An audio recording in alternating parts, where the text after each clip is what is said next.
18واں باب 11 سے 13 آیت۔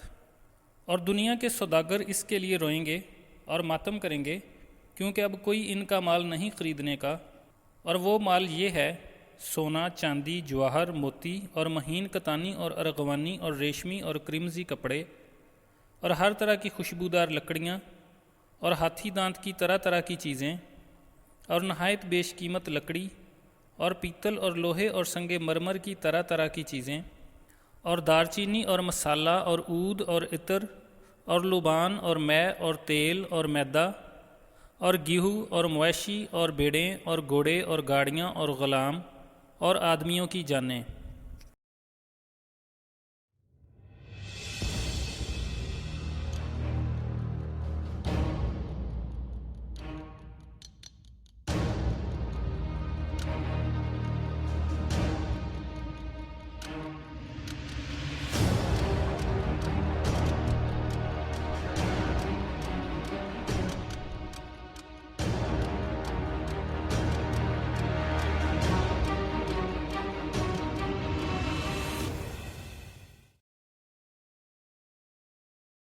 بابل شہر کے برباد ہونے پر جو لوگ نوحہ اور ماتم کریں گے، ان میں 3 قسم کے لوگ ہوں گے۔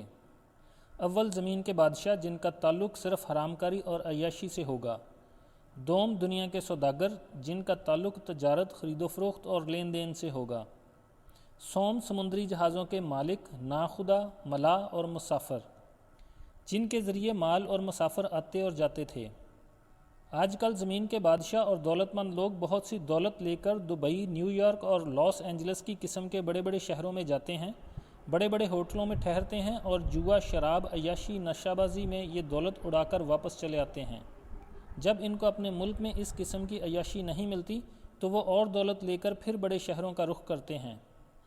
9ویں اور 10ویں آیت میں ان کے ماتم کا ذکر ہے کہ بابل کے تباہ ہونے سے روئیں گے اور چھاتی پیٹیں گے۔ ان کا غم صرف اس لیے ہے کہ اب وہ عیاشی کہاں کریں گے۔ وہ اس وجہ سے روتے ہیں کہ اب ان کا مال خریدنے والا کوئی نہیں رہا، اب وہ کہاں مال فروخت کریں گے اور کہاں سے نفع کمائیں گے۔ بابل میں جن چیزوں کی تجارت اور کاروبار ہوتا تھا، ان میں سے 14 چیزوں کے نام اس آیت میں دیے گئے ہیں۔ یہ تمام چیزیں بادشاہوں اور دولت مندوں کے خریدنے والی ہیں۔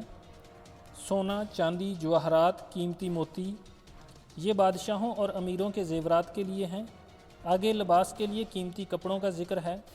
ارغوانی اور ریشمی اور کرمزی کپڑے، قدیم رومی شاہی محلوں میں یہی کپڑے استعمال ہوتے تھے۔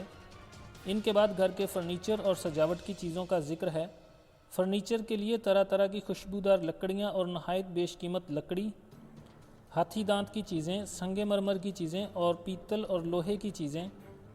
آج کل امیروں کے گھروں کی تعمیر میں سنگ مرمر کا عام استعمال ہوتا ہے۔ ہمیں یہ یاد رکھنا چاہیے کہ یہ تمام چیزیں حقیقی ہیں اور ان میں سے کوئی روحانی معنی مراد نہیں۔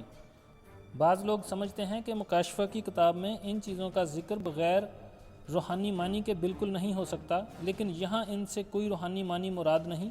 جو کچھ ظاہرہ طور پر معنی ہے وہی حقیقی معنی ہیں۔ 13ویں آیت میں 15 اور چیزوں کے نام دیے گئے ہیں جن کا کاروبار بابل کی تباہی سے پہلے اس میں ہوتا تھا۔ ان میں خوشبودار چیزیں اور خوراک کی چیزیں شامل ہیں۔ خوشبودار چیزیں بدن کے لیے اور بت پرستی کے لیے۔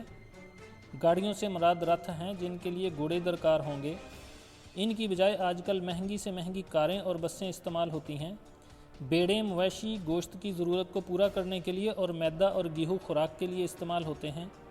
غلام اور آدمیوں کی جانوں سے مراد سستے مزدور ہیں جو ہر طرح کا کام کرنے کے لیے دوسرے ملکوں سے اس بڑے شہر میں جائیں گے۔ جیسے آج کل پاکستان، انڈیا، بنگلہ دیش اور دوسرے ملکوں سے لوگ مڈل ایسٹ، یورپ، کینیڈا، امریکہ وغیرہ کام ڈھونڈنے کے لیے جاتے ہیں۔ پھر اس نے مجھ سے کہا، اس کتاب کی نبوت کی باتوں کو پوشیدہ نہ رکھ، کیونکہ وقت نزدیک ہے۔